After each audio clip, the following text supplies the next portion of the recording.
स्वागत है आप सबका हमारे YouTube चैनल स्टडी पॉइंट में। हम लोग सामान्य ज्ञान में देख रहे हैं जैन धर्म से संबंधित महत्वपूर्ण बिंदु। तो आज हम देखते हैं कल से आगे प्रथम जैन संगीत का आयोजन 300 ईसा पूर्व में हुआ था। स्थान पाटलिपुत्र अर्थात पाटलिपुत्र में हुआ था। इसके अध्यक्ष स्थूलभद्र थे और उस समय शासक चंद्रगुप्त मौर्य थे।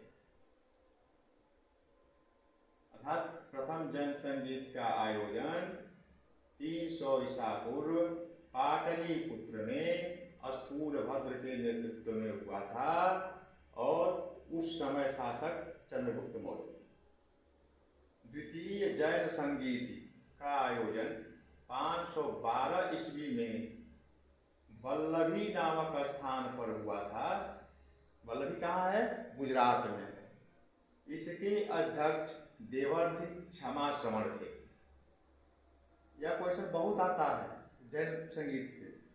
तो द्वितीय जैन संगीत का आयोजन 512 ईसा पूर्व में हुआ था। स्थान पूछे तो वल्लभी, अध्यक्ष पूछे तो देवर्धि क्षमा श्रवण। इसे याद रखिएगा, इससे प्रश्न आता है। प्रथम जैन संगीत में जैन धर्म के 12 अंगों का प्रणयन हुआ तथा जैन धर्म का 2 भागों श्वेतांबर और दिगंबर में विभाजन हुआ। यह क्वेश्चन आता है कि जैन धर्म के कितने अंग हैं? तो जैन धर्म के 12 अंग हैं। प्रश्न आता है कि जैन धर्म के 12 अंगों का प्रणयन किस संगीत में हुआ? तो प्रथम संगीत में हुआ। एक क्वेश्चन इससे और आता है कि किस जैन संगीत में जैन धर्म 2 भागों में बटा? सबका उत्तर हो जाएगा प्रथम संगीत में। द्वितीय संगीत में जैन ग्रंथों को अंतिम रूप से संकलित कर लिपिबद्ध किया गया। यह भी प्रश्न आता रहता है कि किस संगीत में जैन ग्रंथों को अंतिम रूप से संकलित कर लिपिबद्ध किया गया? तो आपका उत्तर हो जाएगा द्वितीय संगीत में। प्राचीनतम जैन ग्रंथ आगम है। इनकी रचना प्राकृत भाषा में हुई। इससे प्रश्न आता है कि आगम का संबंध किस धर्म से है? तो आगम का संबंध जैन धर्म से है। ये प्राचीन जैन ग्रंथ हैं। इससे एक प्रश्न और बनता है कि आगम की रचना किस भाषा में हुई है? तो आपका उत्तर हो जाएगा आगम की रचना प्राकृत भाषा में हुई है। स्यादवाद, क्या इसी को अनेकांतवाद भी कहते हैं, जैन दर्शन का प्रमुख सिद्धांत है। तो कई बार पूछता है कि स्यादवाद का संबंध किस धर्म से है? तो आपका उत्तर हो जाएगा जैन धर्म से है। या स्यादवाद को ही अनेकांतवाद भी कहा जाता है। कर्नाटक में जैन धर्म को चंद्रगुप्त मौर्य ने स्थापित किया। यह प्रश्न भी बहुत आता है कि कर्नाटक में जैन धर्म की स्थापना किसने किया, किसके नेतृत्व में स्थापित हुआ? तो आपका उत्तर हो जाएगा चंद्रगुप्त मौर्य। जैन धर्म के त्रिरत्न, इससे भी अक्सर प्रश्न आते रहते हैं। जैन धर्म के त्रिरत्न कौन कौन है? पहला है सम्यक दर्शन, दूसरा सम्यक ज्ञान और तीसरा सम्यक आचरण। ये तीनों जैन धर्म के त्रिरत्न हैं। अब जैन धर्म के 5 महाव्रत। जैन धर्म के महाव्रतों की संख्या कितनी है? 5। पहला है अहिंसा अर्थात हिंसा न करना। दूसरा है सत्य वचन अर्थात सदैव सत्य बोलना। तीसरा है अस्तेय, अस्तेय मीन्स चोरी न करना। चौथा है अपरिग्रह। अपरिग्रह का अर्थ है कि संपत्ति न रखना। और पांचवा है ब्रह्मचर्य, जिसमें ये चार सिद्धांत अर्थात अहिंसा, सत्यवचन, अस्तेय और अपरिग्रह पहले से जैन धर्म में चले आ रहे थे, जबकि ब्रह्मचर्य को इसमें महावीर स्वामी ने जोड़ा। यह प्रश्न कई बार आ चुका है कि 5 महाव्रतों में महावीर स्वामी ने किस महाव्रत को जोड़ा, तो आपका उत्तर हो जाएगा ब्रह्मचर्य को। जैन धर्म में आत्मा की मान्यता है, परंतु ईश्वर की मान्यता नहीं है। जैन धर्म आत्मा के अस्तित्व को स्वीकार करता है, परंतु ईश्वर के अस्तित्व को स्वीकार नहीं करता। जैन धर्म ईश्वर को सर्वोच्च सत्ता नहीं मानता है। जैन धर्म पुनर्जन्म एवं कर्मवाद में विश्वास करता है। जैन धर्म पुनर्जन्म को मानता है। इससे प्रश्न आ जाते हैं कि निम्नलिखित में से कौन सा कथन असत्य है। यही सिद्धांत दे देता है। तो उसमें जैन धर्म पुनर्जन्म को मानता है और कर्मवाद में विश्वास करता है। मतलब जैन धर्म कहता है कि जैसा कर्म करेंगे वैसा ही फल हमें मिलेगा। जैन धर्म ने अपने विचारों को सांख्य दर्शन से ग्रहण किया। यह प्रश्न भी दोस्तों बार बार आता है कि जैन धर्म ने अपने विचारों को या अपने सिद्धांतों को कहाँ से लिया।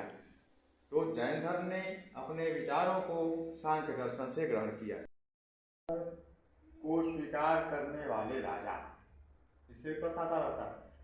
चंद्रगुप्त मौर्य, उदयन, कलिंग नरेश खारवेल, राष्ट्रकूट राजा अमोघवर्ष और चंदेल शासक, ये शासक जैन धर्म को स्वीकार किए थे। जैन धर्म के प्रधान केंद्र मथुरा और उज्जैन। यह प्रश्न आता रहता है कि निम्नलिखित में से कौन जैन धर्म का प्रधान केंद्र था। तो जैन धर्म के प्रधान केंद्र 2 थे, मथुरा और उज्जैन। जैन संघ के सदस्यों के वर्ग, तो जैन संघ 4 वर्गों में बटा था। भिक्षु, भिक्षुणी, श्रावक और श्राविका। भिक्षु मतलब आप लोग जानते ही हैं, और जो महिलाएं भिक्षु का कार्य करती थी उन्हें भिक्षुणी कहा जाता था। मतलब भिक्षु पुरुष है, भिक्षुणी स्त्री।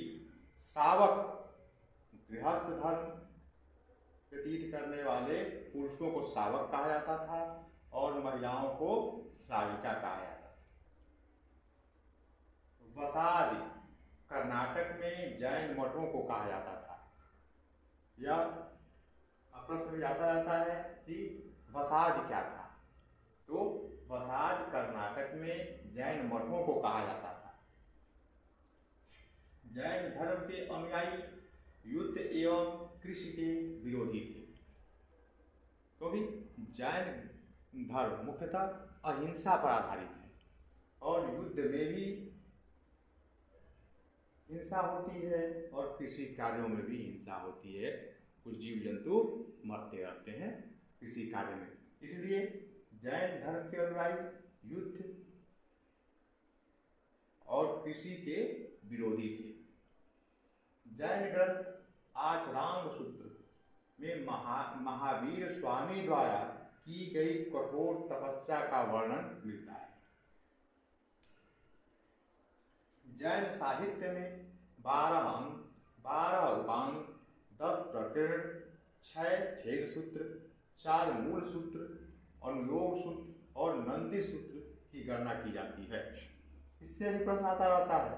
प्रश्न पूछ देगा जैन साहित्य में अंगों की संख्या कितनी है, तो आपका उत्तर हो जाएगा 12। पूछेगा उपांगों की संख्या कितनी है, तो 12।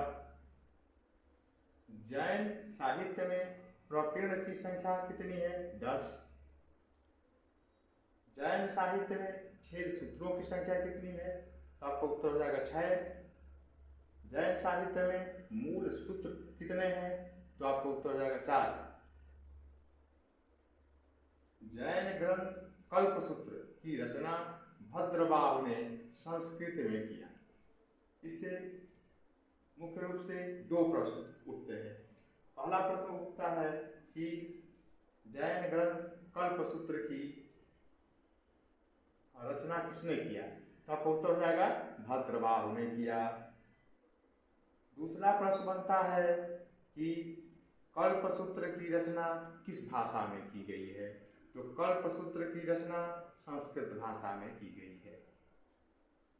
परिशिष्ट पर्वन नामक जैन ग्रंथ से ज्ञात होता है कि चंद्रगुप्त मौर्य ने भद्रबाहु से प्रभावित होकर जैन धर्म स्वीकार किया था। यह प्रश्न भी अक्सर आता रहता है कि किस जैन ग्रंथ से यह ज्ञात होता है कि चंद्रगुप्त मौर्य ने भद्रबाहु से प्रभावित होकर जैन धर्म को स्वीकार किया था। तो आपका उत्तर हो जाएगा परिशिष्ट पर्वन। एक प्रश्न से और आता है कि किसके प्रभाव में आकर चंद्रगुप्त मौर्य ने जैन धर्म स्वीकार किया था? तो आपका उत्तर हो जाएगा भद्रबाहु। पूरल जैन ग्रंथ, यह प्रश्न भी महत्वपूर्ण है। पूछा जाता है कि पूरल क्या है? तो पूरल जैन ग्रंथ है। शायद पूछ देगा कि पूरल का संबंध किस धर्म से है? तो आपको उत्तर हो जाएगा जैन धर्म से। जैन ग्रंथ आचरांग सूत्र का संबंध जैन भिक्षुओं के आचार नियमों से है। अर्थात आचरांग सूत्र में जैन भिक्षुओं के आचार नियमों का उल्लेख है। भगवती सूत्र, भगवती सूत्र में महावीर स्वामी का जीवन परिचय का उल्लेख मिलता है। प्रबंधों में जैन भिक्षुओं की कहानियां हैं, मतलब जो प्रबंध हैं उनमें जैन भिक्षुओं की कहानियां मिलती हैं। दोस्तों, आप लोग ऐसे ही हमारे यूट्यूब चैनल पर बने रहिए। इसके आगे हम लोग देखते हैं दूसरे वीडियो में। धन्यवाद दोस्तों।